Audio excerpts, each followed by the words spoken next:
नमस्कार दोस्तों, स्वागत है आपके अपने चैनल स्टडी पॉइंट में। हम पढ़ने वाले हैं आज मैथ स्टार्ट करते हैं। मैथ में हमने जो बुक हम आपको कंप्लीट कराएंगे वो RS अग्रवाल बुक है। इसमें हमने सबसे पहला चैप्टर लिया है संख्या पद्धति, क्योंकि हम स्टार्टिंग से पढ़ेंगे, जिससे कि आपको जीरो से आपको हम स्टार्ट कर रहे हैं आज पढ़ाना। और कितना भी कठिन क्वेश्चन हो, हर प्रश्न को हम आपको सॉल्व कराएंगे। और किसी बच्चे ने अगर मैथ नहीं पढ़ी है वो भी अच्छे से सीख सकेगा। तो स्टार्ट करते हैं आज हम संख्या पद्धति चैप्टर। इसमें आज हम बेसिक कॉन्सेप्ट को पढ़ेंगे। इसके हम तो बेसिक कॉन्सेप्ट में इसमें हमने सबसे पहले पढ़ेंगे आज हम संख्याओं के बारे में अच्छे से। संख्याओं के बारे में पढ़ेंगे। तो संख्याएं हैं, इनको दो भागों में बांटा गया था पहले, एक वास्तविक और एक काल्पनिक।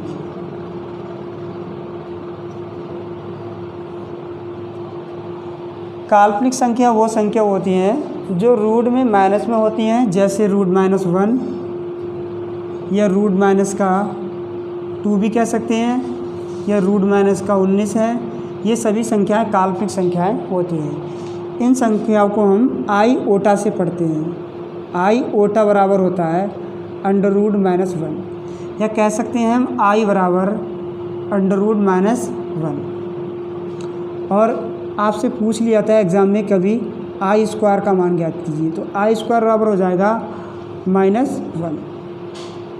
ये सभी संख्याएं काल्पनिक संख्याएं होती हैं। अब एक संख्या होती है मिश्रित संख्या, उसको भी समझना है आपको। संख्या होती है एक मिश्रित संख्या।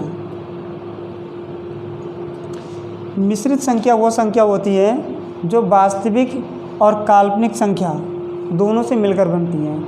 तो वास्तविक संख्या क्या होगी, जैसे हमने ले लिया 3 + √-19, ये क्या काल्पनिक संख्या है। इसको हम लिख सकते हैं 3 + 19i। तो ये संख्या क्या है, मिश्रित संख्या है। ऐसी संख्याओं को हम मिश्रित संख्या कहते हैं। अब हम पढ़ेंगे वास्तविक संख्याओं के बारे में। जो आपके क्वेश्चन एग्जाम में पूछे जाते हैं वो वास्तविक संख्याओं से पूछे जाते हैं। तो वास्तविक संख्याओं में सबसे पहले हम पढ़ेंगे, एक होती है नंबर रेखा कहते हैं, यानी कि संख्या रेखा भी कह सकते हैं उसको हम, जिसे पढ़ते हैं हम पूर्णांक के बारे में, यानी कि पूर्णांक संख्याओं के बारे में।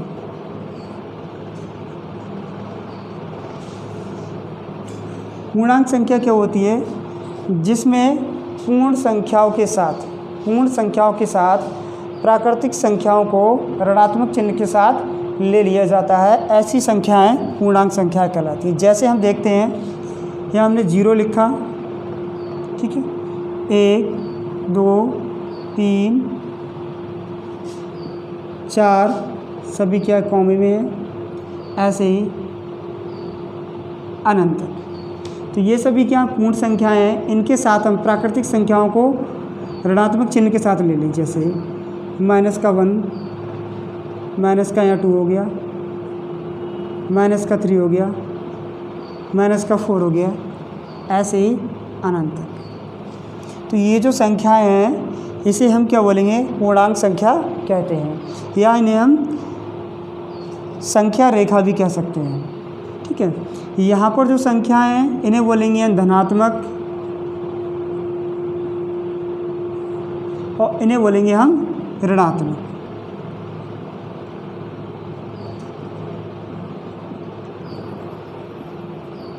ऋणात्मक संख्या जो माइनस में है वो ऋणात्मक है, जो प्लस में होंगी वो धनात्मक होंगी। यहाँ पर थोड़ा और समझते हैं हम पॉइंट को। अगर और 0 है, ना तो ऋणात्मक होगी और ना ही धनात्मक होगी। 0 ना तो ऋणात्मक होगी ना ही धनात्मक होगी। 0 सिर्फ क्या है, एक पूर्ण संख्या में काउंट होती है, याद रखना है आपको। अब यहाँ यदि एक क्वेश्चन आता है, बच्चे गलती करते हैं, -1 -4 0 या -6 पूछा जाए, इसमें सबसे बड़ी संख्या कौन सी है, तो 0 इसमें सबसे बड़ी संख्या है, याद रखना। 0 इसमें क्या है, सबसे बड़ा है, और बाकी सभी क्या है इसमें सबसे छोटा। इसमें कौन होगा, -6 सबसे छोटा होगा इसमें। ठीक है, याद रखना है आपको। एक चीज़ यहाँ पर याद रखना है, जो वास्तविक में अगर जितनी बड़ी संख्या माइनस में होगी उतनी वो क्या होगी, छोटी होगी। जितनी छोटी संख्या होगी माइनस में उतनी ही वो क्या होगी, सबसे बड़ी होगी। याद रखना है आपको। अब हम पढ़ते हैं और आगे पढ़ेंगे हम संख्याओं के बारे में। ये तुम्हारा स्टार्ट किया हमने।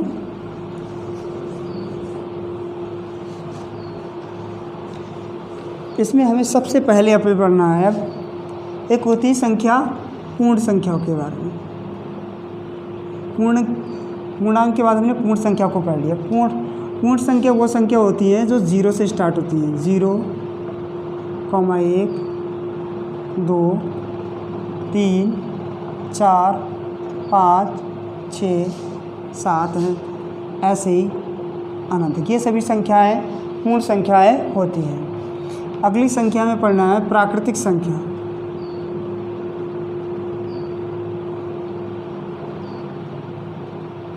प्राकृतिक संख्या 1 से स्टार्ट होती है और अनंत तक सभी संख्या प्राकृतिक संख्या होती हैं। जैसे 1, 2, 3, 4, 5, 6, 7, 8, 9, 10 क्या अनंत तक ये सभी संख्याएं प्राकृतिक संख्याएं कहलाती हैं। अब हमें अगली संख्या पढ़ना है सम संख्याओं के बारे में।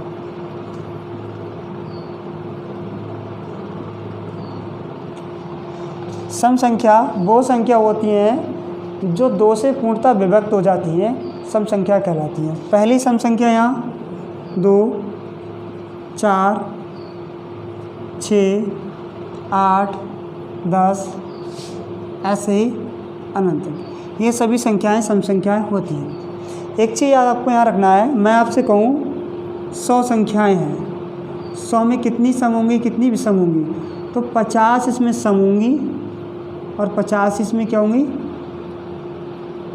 विषम होंगी। क्योंकि यहाँ देखते हैं हम पहली विषम, फिर क्या आ रही है सम, फिर विषम, फिर सम। एक संख्या के बाद एक सम और एक विषम आ रही है। ठीक है, तो आपको याद रखना है यदि 100 संख्याएं हैं जिसमें आधी विषम होंगी आधी सम होंगी। एक पॉइंट आपको याद रखना है, कभी कोई एग्ज़ाम में पूछता नहीं है, फिर भी कुछ टीचर हैं या कुछ बच्चे हैं पूछ लेते हैं एग्ज़ामों में, आपसे पूछ लेते हैं कि बताइए 0 कैसी संख्या है। तो फिर मैं आपको बता दे रहा हूँ 0 भी एक क्या है, सम संख्या है। कुछ बच्चों को फंसाने के लिए पूछते हैं कि आपके टीचर ने आपको क्या पढ़ाया, तो याद रखना 0 भी क्या है, एक सम संख्या है। कैसे है देखते हैं हम। देखो यदि विषम संख्या में आप सम संख्या जोड़ेंगे तो आपको कौन सी संख्या मिलना चाहिए, विषम संख्या मिलना चाहिए। यदि हम विषम की जगह कोई संख्या ले लें, विषम संख्या क्या कौन सी होती हैं, जो 2 से पूर्णतः विभक्त नहीं हो। जैसे हमने 7 विषम संख्या ले ली, सम की जगह हमने 0 रखा, तो आप जोड़ने पर क्या मिल रहा है आपको, विषम संख्या मिल रही है। इससे कि सिद्ध हो रहा है जैसे 0 एक सम संख्या है। अब अगली संख्या पढ़ते हैं हम विषम संख्याओं के बारे में। विषम संख्या वो संख्या होती है जो 2 से पूर्णतः विभक्त ना हो। पहली विषम संख्या 1, 3, 5, 7, 9 ऐसे ही अनंत तक सभी संख्याएं विषम संख्याएं होती हैं। अब हमें अगली संख्या पढ़ना है इसमें भाज्य संख्याओं के बारे में। पहले पढ़ लेते हैं भाज्य, फिर इसके बाद पढ़ेंगे अभाज्य।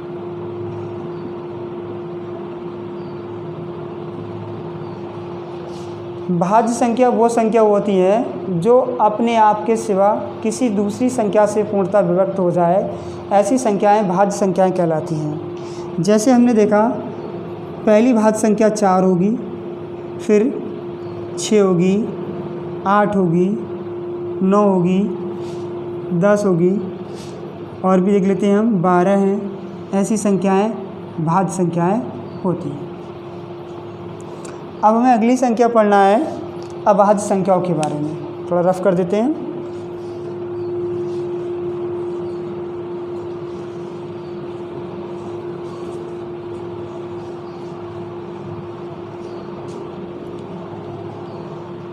देखो अभाज्य संख्याओं से क्वेश्चन पूछे जाते हैं, इनको हम बहुत अच्छे से समझेंगे। अभाज्य संख्याओं के लिए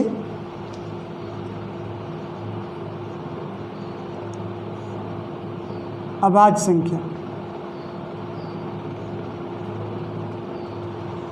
अभाज्य संख्या वो संख्या होती है जो स्वयं के सिवा किसी दूसरी संख्या से पूर्णतः विभक्त ना हो, और पहली अभाज्य संख्या 2 होती है। ठीक है, याद रखना है, तो स्वयं के सिवा किसी दूसरी संख्या से पूर्णतः विभक्त ना हो, ऐसी संख्या अभाज्य संख्याएं होती हैं, एक को छोड़कर, क्योंकि एक तो सभी संख्याओं को पूर्णतः विभक्त करता है। तो पहली अभाज्य संख्या 2, 3, 5, 7, ऐसे ही अनंत तक सभी संख्याएं अभाज्य संख्याएं होती हैं। तो और समझते हैं हम अभाज्य संख्याओं के बारे में। मैं आपसे कहूँ 1 से 50 तक कितनी अभाज्य संख्या होंगी, तो आप बताओगे 15। मैं आपसे कहूँ 51 से 100 तक कितनी अभाज्य संख्या होंगी, 10। मैं आपसे कहूँ 1 से 100 तक कितनी अभाज्य संख्या होंगी, तो आपको बताना है कितना, 25। आपसे एग्ज़ाम में पूछे जाते हैं क्वेश्चन, 1 से 100 के बीच में जो अभाज्य संख्या होती है उनसे ही क्वेश्चन पूछे जाते हैं। तो आज हम पढ़ते हैं 1 से 100 के बीच जितनी अभाज्य संख्या होती है उनके बारे में अच्छे से हम समझते हैं। देखो, हमने आपको एक कोड वर्ड दिया याद करने के लिए, यह लिख देते हैं 44, 223, 223 और 21। यह हमने देखा 1 से जो 10 है इसके बीच में 4 अभाज्य संख्या हैं, इसलिए यहाँ पर ये 4 कोड किया गया। कौन कौन सी होंगी, जैसे 2, 3, 5, 7। आ रहा है आपको समझ में? ऐसे मैं आपसे कहूँ 10 से 20 के बीच में भी कितनी होंगी, 4। 20 से 30 के बीच में भी कितनी होंगी, 2। 30 से 40 के बीच में 2। 40 से 50 के बीच में 3। 50 से 60 के बीच में 2। 60 से 70 के बीच में 2। 70 से 80 के बीच में 3। 80 से 90 के बीच में 2। 90 से 100 के बीच में 1 होती है 97। ठीक, याद रखना कितनी होती है, 97।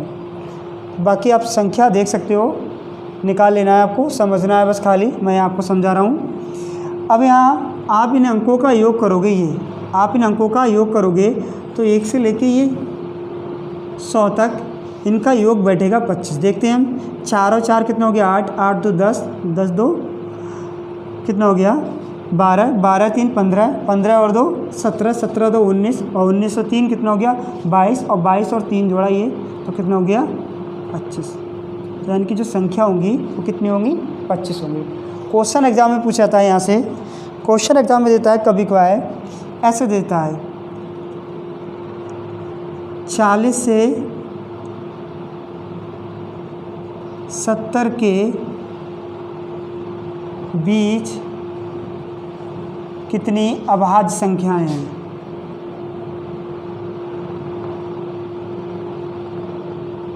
संख्या हैं, ऐसे क्वेश्चन देता है एग्जाम में। यदि आपको ये कोड वर्ड याद है तो आप क्वेश्चन को बहुत जल्दी सॉल्व कर सकते हो। अगर याद नहीं है तो आप क्या करोगे, लिख के देखोगे सभी अभाज्य संख्याओं को, और लिख के देखोगे तो आप कम से कम 1 मिनट का समय ले सकोगे। देखना कैसे इस क्वेश्चन को हमें कैसे सॉल्व करना है, हमें करना है, देखा क्वेश्चन में कहा गया है 40 से 70 के बीच। तो आप देखो 40 से 70 के बीच, तो 40 से पहले की संख्या को छोड़ना है, इधर संख्या की, इधर 70 की बाद की संख्या को छोड़ना है। तो हमने यहाँ काउंट कर सकते हैं, 3 और 2 5, 5 और 2 कितना हो गया, 7। तो इसका आप आंसर दे दोगे कितना, 7 इसका आंसर दे दोगे आसानी से। तो आपको समझ में आ रहा होगा अभाज्य संख्याओं को अच्छे से। अब हम पढ़ते हैं अगली संख्याओं के बारे में, और भी संख्याएं हैं।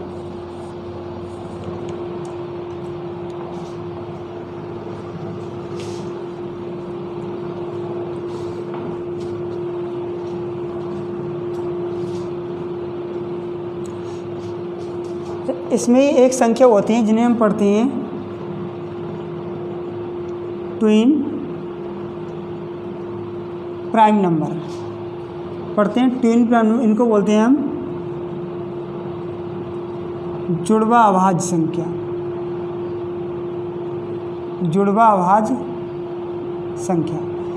इससे क्वेश्चन एग्जामों में आते रहते हैं, मैंने कई एग्जामों में देखे हैं, जैसे सीटेट है, टेट है, ऐसी परीक्षाओं में इनसे क्वेश्चन पूछे जाते हैं। ट्विन प्राइम नंबर कौन सी संख्या, ट्विन प्राइम नंबर कौन सी संख्या होती है या जुड़वा अभाज्य संख्या होती है, ठीक, कौन सी होती है, तो हम समझते हैं इनके बारे में। हम ये वे अभाज्य संख्या होती हैं जिनके बीच में या तो एक सम संख्या हो या उनका अंतर क्या हो, 2 का हो। जैसे हमने देखा यहाँ, हम कह सकते हैं 3 और 5 ऐसी संख्या है।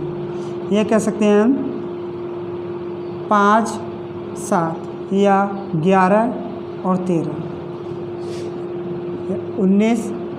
17 और 19, या फिर और भी देख लेते हैं हम 29 और 31। ऐसी सभी संख्याएं जुड़वा अभाज्य संख्याएं होती हैं या ट्विन प्राइम नंबर होते हैं। क्वेश्चन पूछा जाता है 1 से 100 के बीच, 1 से 100 के बीच कितने ट्विन प्राइम नंबर होते हैं, कितने जुड़वा अभाज्य संख्या होती हैं, तो आपको याद रखना है कितनी होती हैं, 8। ये क्वेश्चन पूछा गया एग्जाम में, कितनी होती हैं, 8 होती हैं। तो अब हम पढ़ते हैं अगली संख्या, सहअभाज्य संख्याओं के बारे में।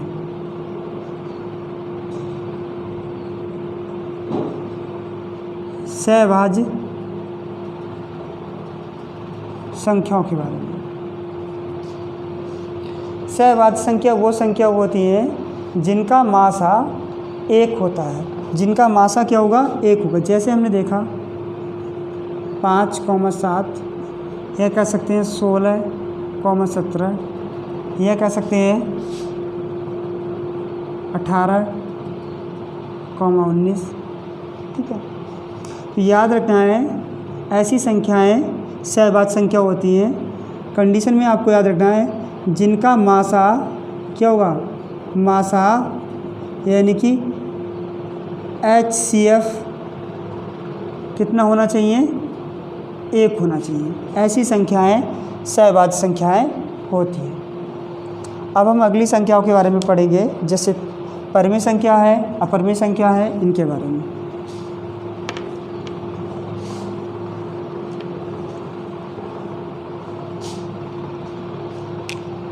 अब देखते हैं हम परिमेय संख्याओं के बारे में।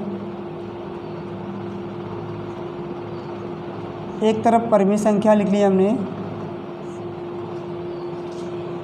परिमेय संख्या वो संख्या होती हैं जिन्हें हम P/Q के रूप में लिख सकते हैं, या ऐसे बोल सकते हैं हम, जिन्हें हम भिन्न के रूप में लिख सकते हैं। ऐसी संख्याएं परिमेय संख्या होती हैं। जैसे हमने देखा यहाँ लिख सकते हैं हम P/Q के रूप में, और Q का मान 0 नहीं होगा, Q का मान 0 नहीं होगा, याद रखना। जैसे हमने देखा -3, यह कह सकते हैं 7/4, यह कह सकते हैं हम 22/7। इसमें बच्चे बहुत कन्फ्यूज रहते हैं कि 22/7 परिमेय संख्या है या अपरिमेय संख्या है। तो आपको याद रखना है 22/7 क्या एक परिमेय संख्या है, क्योंकि इसको हमने भाग के रूप में लिख दिया गया, ठीक है।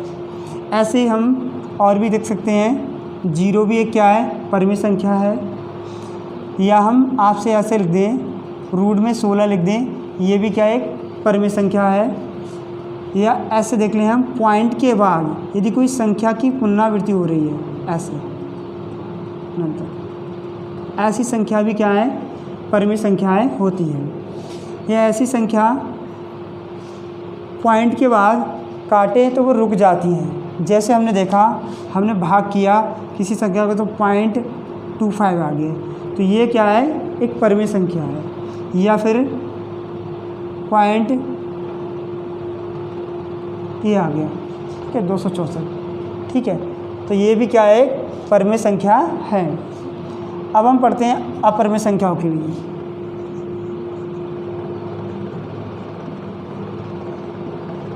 अपरिमेय संख्या,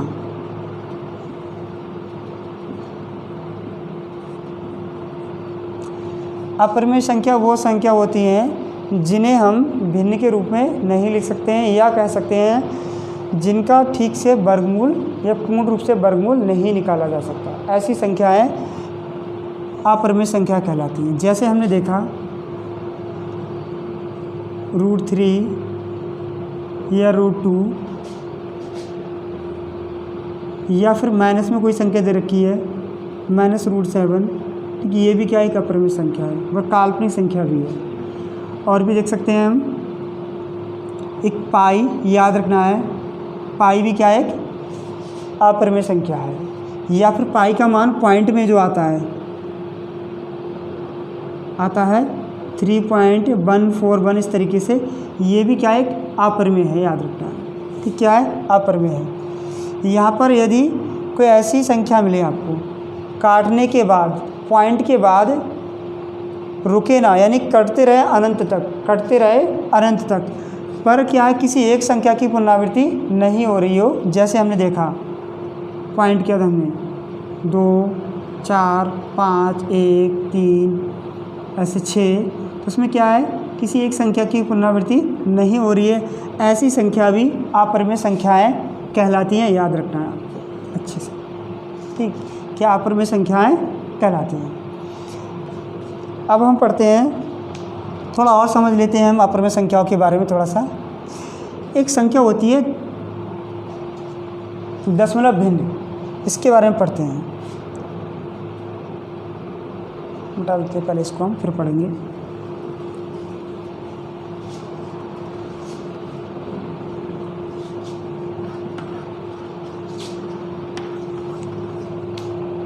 यहाँ होती है दशमलव भिन्न।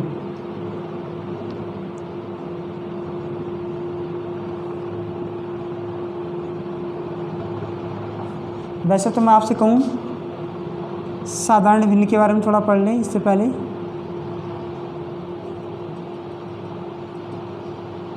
ये भी 2 प्रकार की होती हैं, उसको देखेंगे हम पहले। अनुचित और एक उचित। अनुचित भिन्न वो भिन्न होती है जिसका अंश बड़ा होता है, हर छोटा होता है। जैसे हम लिख सकते हैं 29/7। उचित भिन्न वो होगी जिसका अंश छोटा होगा, हर बड़ा होगा। इसी में एक भिन्न और होती है जिसे पढ़ते हैं हम मिश्रित भिन्न। क्या पढ़ेंगे? मिश्रित भिन्न। मिश्रित भिन्न वो भिन्न होती है जिसको हम सही के रूप में लिख सकते हैं। जैसे हमने यहाँ लिखा 5 सही 1/5, तो ये क्या मिश्रित भिन्न, आपको याद रखना। हम पढ़ रहे हैं दशमलव भिन्न के बारे में। दशमलव भिन्न 2 प्रकार की होती हैं, एक होती है शांत दशमलव भिन्न, एक होती है अशांत दशमलव भिन्न। एक पढ़ते हैं हम शांत दशमलव भिन्न, एक होगी अशांत दशमलव भिन्न।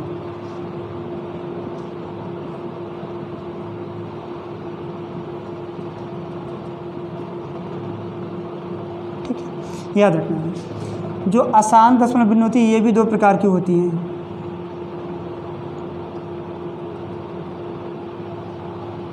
एक इसमें होती है आवर्ती दशमलव भिन्न, एक होगी इसमें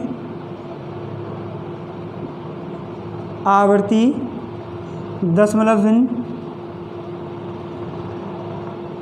एक होगी इसमें अनावर्ती दशमलव भिन्न।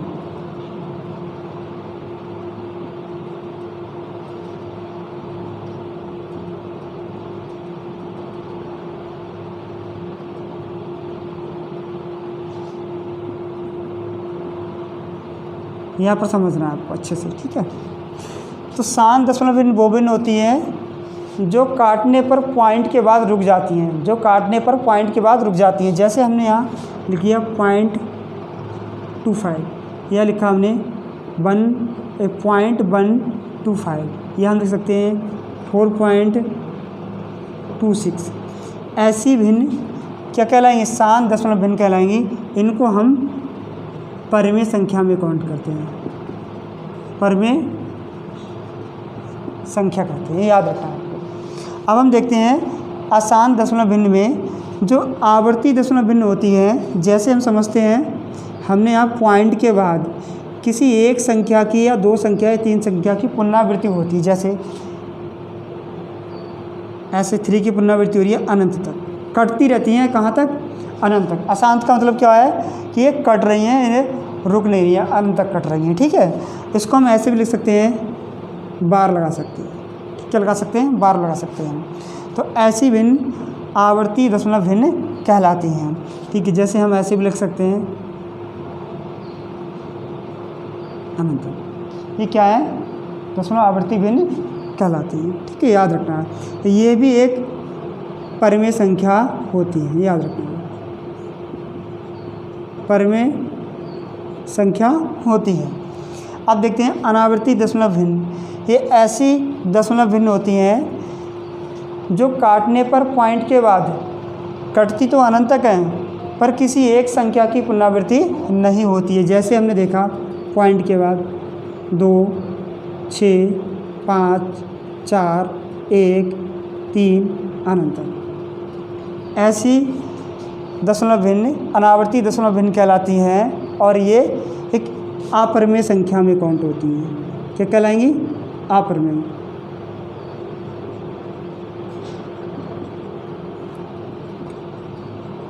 याद रखना।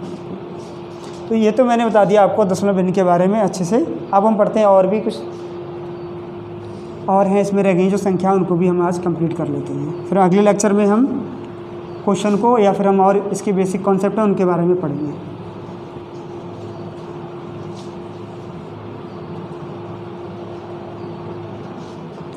अब इसमें हमें पढ़ना है, एक हमने पढ़ा है स्थानीय मान, एक पढ़ा हमने जातीय मान, इसको हम अंकीय मान भी कहते हैं। क्या कहते हैं, अंकीय मान भी कहते हैं। कभी कभी एग्जामों में इसे हम सजातीय मान भी कह देते हैं। क्या कहते हैं, सजातीय मान भी कह देते हैं। और समझते हैं, हमने यहाँ एक संख्या लिखी मान लो, और भी यहाँ लिख लेते हैं, हमने ये लिखा। मैं आपसे कहूँ बताइए 4 का स्थानीय मान बताइए, तो आप क्या करोगे, 4 लिखोगे और 4 से पहले देखो कितनी संख्याएं हैं, 1, 2, तो आप 2 जीरो लगा दो, तो ये इसका स्थानीय मान कहलाएगा। मैं आपसे कहूँ 5 का स्थानीय मान बताइए, तो 5 लिखोगे, 5 से पहले कितनी संख्याएं हैं, 1, 2, 3, 4, तो 4 जीरो लगा दो, तो इसका स्थानीय मान हो गया। अब देखते हैं हम जातीय मान। मान लो हमने यही संख्या लिखी 7, 5, 2, 4, 3, 1। मैं आपसे कहूँ 4 का जातीय मान या अंकीय मान या सजातीय मान बताइए, तो आप क्या लिखोगे, 4 का 4। अंक का मतलब क्या होता है, वही की वही मान पूछ रहा है, यानी कि 4 का 4 ही पूछ रहा है, ठीक है। तो इसका आंसर क्या होगा, 4। मैं आपसे कहूँ 5 का जातीय मान बताइए या 5 का अंकीय मान बताइए, तो 5 ही होगा। तो इसमें क्वेश्चन कैसे पूछा जाता है, तो इसमें क्वेश्चन पूछा जाता है, कह देगा एग्जाम में कि 5 का स्थानीय मान एवं अंकीय मान में अंतर बताइए, या ठीक है इनका योग बताइए, इस तरीके से आपसे पूछे। तो अब हम बाकी तो इतना हमने पढ़ लिया। एक थोड़ा सा और कॉन्सेप्ट को हम समझ सकते हैं। यदि यहाँ पर कोई संख्या दे दे, अंक दे दें आपको, मैंने यहाँ अंक दे दिए 0, 1, 3, 2, 7, 8 और 9, ठीक इस तरीके से। मैं आपसे कहूँ इसमें बड़ी से बड़ी संख्या बनाइए और छोटी से छोटी संख्या, तो आप कैसे बनाओगे, तो आपको बनाना कैसे समझना है। मैं आपसे कहूँ बड़ी से बड़ी संख्या बनाइए इनसे, तो आपको बनाना कैसे, यहाँ 9 लिखोगे, ठीक है, फिर यहाँ 8 लिख दोगे, फिर हमने 7 लिख दिया, फिर 2 लिख दिया, फिर यहाँ क्या लिखोगे 10, 1 लिख दिया सॉरी, फिर यहाँ 0। तो ये आपकी बड़ी से बड़ी संख्या हो गई। मैं आपसे कहूँ इससे छोटी से छोटी संख्या बनाइए, तो छोटी से छोटी संख्या कैसे बनाओगे, आप पहले लिखोगे कितना 1, फिर लिखोगे यहाँ 0, फिर यहाँ 2, फिर 7, फिर 8, 9, ये इससे छोटी से छोटी संख्या बनेगी। तो इनसे क्वेश्चन एग्जाम में पूछ लेता है कि अंक दे रखे होंगे, आपको कहेगा इनसे बड़ी से बड़ी संख्या बनाइए तथा छोटी से छोटी संख्या बनाइए, दोनों का अंतर कीजिए कि कितना अंतर आएगा। ऐसे क्वेश्चन बनते हैं। अब मैं एक पॉइंट आपको और बता रहा हूँ, यदि एग्ज़ाम में दे दिया जाता है कि कह देता है कभी कभार है कि 2 अंकों की बड़ी से बड़ी संख्या, 2 अंकों की छोटी छोटी संख्या, तो 2 अंकों की बड़ी से बड़ी संख्या क्या हो जाएगी, 2 बार आप 9 लिख दो। 2 अंकों की बड़ी से बड़ी, मैं आपसे कहूँ 3 अंकों की बड़ी से बड़ी तो 3 बार 9, मैं आपसे कहूँ 4 अंकों की बड़ी से बड़ी तो 4 बार 9। आ रहा है समझ में आप लोगों को। ऐसे ही मैं आपसे कहूँ 2 अंकों की छोटी से छोटी संख्या तो आप लिखोगे 10। मैं आपसे कहूँ 3 अंकों की छोटी से छोटी संख्या, 1 लिखोगे 2 0 3 अंकों की। मैं आपसे कहूँ 4 अंकों की छोटी से छोटी संख्या तो 1 लिखोगे 3 0। आ रहा समझ में। ऐसे आपको एक कॉन्सेप्ट याद रखना है। और यदि किसी संख्या के अंत में, यहाँ लिख देता हूँ 2 3 7 8 आ जाए तो वो संख्या किसी भी संख्या का पूर्ण वर्ग नहीं होगी या उसका पूर्ण वर्गमूल नहीं निकाला जाएगा। तो आज के लिए बस इतना ही है, बाकी हम अगली वीडियो में इसके और बेसिक कॉन्सेप्ट को पढ़ेंगे, फिर हम क्वेश्चन को सॉल्व करेंगे। नमस्कार दोस्तों।